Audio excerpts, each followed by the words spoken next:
حتى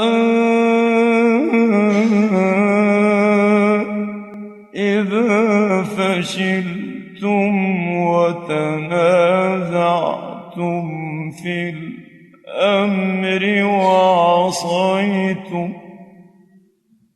وعصيتم من بعد ما أراكم ما تحبون منكم من يريد الدنيا ومنكم من يريد الآخرة ثم صرفكم عنهم ليبتليكم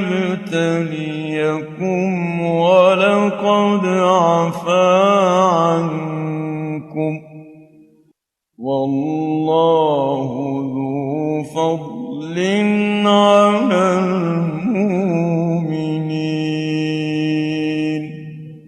أنصتنا وإياكم خاشعين لتلاوة مجودة مباركة ما تيسر من آية الذكر الحكيم للقارئ الشيخ محمد صديق المنشاوي.